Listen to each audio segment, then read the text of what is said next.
ہے، یہ سزا بھی توبہ سے معاف نہیں ہوتی۔ پروردگار کے نزدیک سب سے محترم ہستی حضور کی ذات گرامی ہے، جس کے سائے کی بھی توحید گوارا نہیں ہے۔ ولد مفتونا، آپ پیدا ہوئے تو مفتون تھے۔ ما بقا ظلہ علی الارض، سایہ تو تھا مگر زمین پہ نہیں پڑتا تھا۔ نبی کے سائے پہ بھی کسی کا قدم آ کر نبی کے سائے کے بھی توہین نہ ہو جائے۔ ما ظہر بولہ علی الارض، آپ کو بول و براز کی حاجت تو ہوتی تھی مگر پروردگار عالم نے زمین پر آپ کے بول و براز کو کسی کے سامنے بول و براز کی حیثیت سے ظاہر نہیں ہونے دیا۔ حضور قضائے حاجت کے لیے تشریف لے گئے، درختوں نے پردہ کر لیا۔ حضور قضائے حاجت کے لیے تشریف لے گئے۔ صحابی کہتے ہیں جب حضور فارغ ہو کے تشریف لائے، ہم وہاں گئے، ہم نے وہاں خوشبو کے سوا کچھ نہ محسوس کیا، ہمیں کوئی شے نظر نہ آئی۔ ما ظہر بولہ علی الارض، اللہ نے آپ کے بول و براز کو زمین پہ ظاہر نہیں ہونے دیا۔ لم یجلس الذباب علیہ قط، آپ کے جسم انور پہ مکھی بھی کبھی نہ بیٹھی۔ یہاں یہ تفصیل نہیں ہے کہ گندی مکھی نہیں بیٹھی، مکھی گندی نہ بھی ہو تو مصطفیٰ کے جسم پہ نہیں بیٹھی، کیونکہ مصطفیٰ کے بدن کے شایان شان نہیں، آپ کے جسم کے شایان شان نہیں۔ جو پروردگار نبی کے شایان شان نہ ہونے کی وجہ سے آپ کے جسم پہ مکھی بھی نہیں بیٹھنے دیتا، کیسے مان لیا جائے وہ نبی کے بستر پہ ناپاک عورت کو سلا دے؟ کیسے مان لیا جائے وہ نبی کی ازواج میں ناپاک عورت کو لے آئے؟ یاد رکھیے جیسے نبی کے جسم پہ مکھی نہیں بیٹھنے دی گئی اس لیے کہ شایان شان نہیں تھی، جو ازواج مطہرات حضرت خدیجہ سے لے کے حضرت عائشہ و حفصہ تک محمد مصطفیٰ صلی اللہ علیہ وسلم کے بستر پہ آئی ہے، وہ سب کی سب پاک ہے۔ اللہ نے ان کی طہارت کو قرآن کریم کی زینت بنا دیا ہے۔ نعرہ تکبیر، عظمت مصطفیٰ، رفعت مصطفیٰ، مقام مصطفیٰ، نعرہ تکبیر۔ اس باس فیہم رسولا، ایک رسول بھیجا، کیا مطلب؟ اپنی شان کا اکیلا۔ لم یجلس الذباب علیہ قط، آپ کے جسم انور پر مکھی بھی کبھی نہ بیٹھی۔ ولم یتثاءب قط، آپ کو جمائی بھی کبھی نہ آئی۔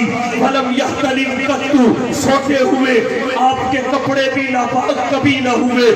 لم یہرب دابۃ رکبھا قط، جس سواری پہ قدم رکھ دیے اس نے نافرمانی کبھی نہ کی۔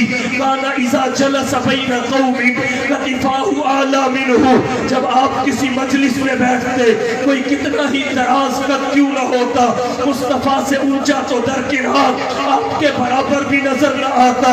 حالانکہ آپ زیادہ لمبے قد کے حامل نہیں تھے لیکن پھر بھی سب سے اونچے آپ نظر آتے۔ صحابہ کرام آپ کا حلیہ بیان کرتے ہوئے کیوں لب کشا ہوئے؟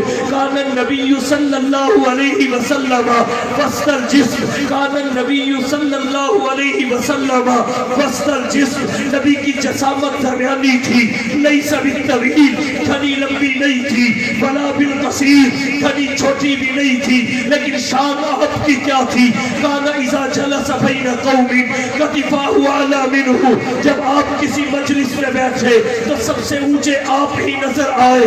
صاحب مشکات نے روایت ذکر کی، کان ینظر من خلفہ کما ینظر من امامہ، جب آپ نماز کی حالت میں ہوتے تو جیسے آگے سے دیکھتے ویسے ہی پیچھے سے دیکھتے۔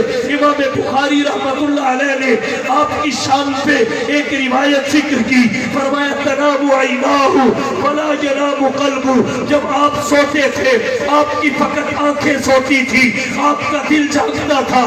یہی وجہ ہے امت کے فقہا کہتے ہیں نیند غیر نبی کے حق میں ناقص وضو ہے، نبی کے حق میں ناقص وضو نہیں ہے۔ غیر نبی سوئے اس کا وضو ٹوٹ جاتا ہے، نبی سوئے وضو برقرار رہتا ہے، کیونکہ نبی کی فقط آنکھیں سوتی ہیں، دل جاگتا ہے۔ جب نبی کا انتقال پرملال ہوا، وفات حسرت آیات ہوئی، صحابہ کی مقدس جماعت کہہ رہی تھی حضور وفات پا چکے ہیں۔ حضرت عمر بن خطاب رضی اللہ اللہ تعالی عنہ انکار کر رہے تھے، ماننے کو تیار نہیں تھے۔ حضرت عمر کا انکار معمولی شخصیت کا انکار نہیں ہے، بلکہ اس شخصیت کا انکار تھا جسے اللہ کے نبی نے اس امت کا محدث قرار دیا۔ امام مسلم نے حدیث ذکر کی، حضرت عائشہ کہتی ہے حضور نے فرمایا قد کان یکون قبلکم فی الامم محدثون فإن یکن فی امتی منہم احد فإن عمر بن الخطاب منہم۔ پہلی امتوں میں محدث ہوا کرتے تھے، اگر میری امت میں کوئی محدث ہے تو عمر بن خطاب ہے۔ قال ابن وہب تفسیر محدثون ملہمون۔ سوال یہ ہے محدث کسے کہتے ہیں؟ ابن وہب نے کہا محدث مفسر کو محدث ملہم کو کہتے ہیں۔ سچا صاحب الہام اس کے اور حقیقت کے درمیان جتنے بھی رابطے جتنے بھی پردے ہو پروردگار ان سب کو ہٹائے، حقیقت اس کے سامنے کھول کے رکھ دے، اسے محدث کہتے ہیں۔ وہ اس امت کے محدث فاروق اعظم ہے، منبر پہ کھڑے ہیں، میدان جنگ میں دشمن پیچھے سے آنے کی چال چل رہا ہے، اللہ نے درمیان کے پردے ہٹائے، عمر کو ماحول دکھایا۔ عمر نے منبر پہ کھڑے ہو کے کہا یا ساریت الجبل یا ساریت الجبل یا ساریت الجبل۔ اللہ کے نبی نے مشورہ طلب کیا، باقی صحابہ نے بھی رائے دی، لیکن قرآن اور عمر کی رائے ایک ہو گئے۔ میں یہ نہیں کہتا قرآن عمر کی رائے پہ اترا، اور یہ اس وجہ سے نہیں کہتا کہ علم کلام رکاوٹ ہے، قرآن ازلی ہے، عمر کی رائے بعد میں آئی ہے، قرآن پہلے سے ہے، اللہ کی صفت ہے، اگر ذات قدیم ہے اس کی صفات بھی قدیم ہے۔ قرآن تو ازل سے ہے، عمر بعد میں پیدا ہوئے، قرآن ازل سے ہے، عمر بعد میں بولے، قرآن ازل سے ہے، عمر کی رائے بعد میں آئی، تو قرآن رائے کے مطابق نہیں ہے، بلکہ حقیقت یہ ہے عمر اس امت کے محدث ہے۔ جو اترنا تھا اللہ نے عمر پہ پہلے کھول دیا، جو نازل ہونا تھا اس کا ادراک عمر کو پہلے ہو گیا۔ اس کے اور اس کے نزول کے درمیان جتنے پردے تھے اللہ نے ہٹائے، عمر نے وہی کہا جو اللہ نے اتارنا تھا، کیونکہ اس امت کا محدث عمر ہے، اس امت کا محدث عمر ہے۔ حضرت عمر بن خطاب رضی اللہ تعالیٰ عنہ انکار کر رہے تھے آپ کی وفات کا، اور یہ انکار عام شخصیت کا نہیں ہے، وہ جسے اللہ کے نبی نے خود مانگا ہے۔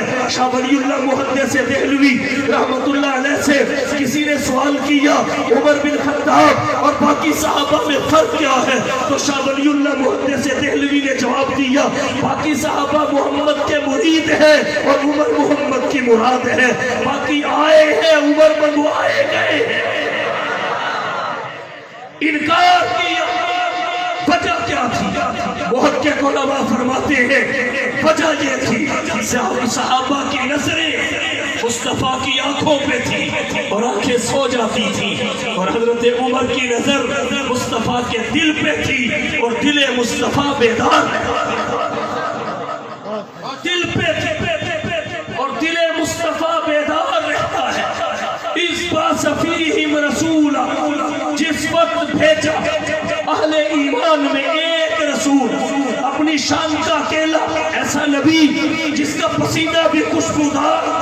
حضرت انس رضی اللہ تعالیٰ عنہ فرماتے ہیں خادم رسول 10 سال کی عمر میں مصطفیٰ کی خدمت میں آئے، 10 سال خدمت کی، جب 20 سال کے ہوئے حضور دنیا چھوڑ گئے۔ حضرت انس رضی اللہ تعالیٰ عنہ حضور کے رازدار، آپ کے خادم، ایسی باتیں حضرت انس رضی اللہ تعالیٰ عنہ نے حضور کے بارے میں امت کو بتائی جو کسی اور کو معلوم نہیں تھی۔ حضرت انس رضی اللہ تعالیٰ عنہ فرماتے ہیں لا شممت مسکن ولا عنبرۃ، لا شممت مسکن ولا عنبرۃ اطیب من رائحۃ النبی صلی اللہ علیہ وسلم۔ میں نے مشک و عنبر کو سونگھا، لیکن جو مہک نبی کے پسینے سے آئی ہے وہ دنیا کی کسی خوشبو سے نہیں آئی۔ کہنے والے نے کہا پھول تو پھول ہے، حسن کانٹوں میں بھی ہے، پھول تو پھول ہے، حسن کانٹوں میں بھی ہے، لطف جنت سے بڑھ کر مدینے میں ہے، ایسی خوشبو نہیں ہے کسی پھول میں جیسی خوشبو نبی کے پسینے میں۔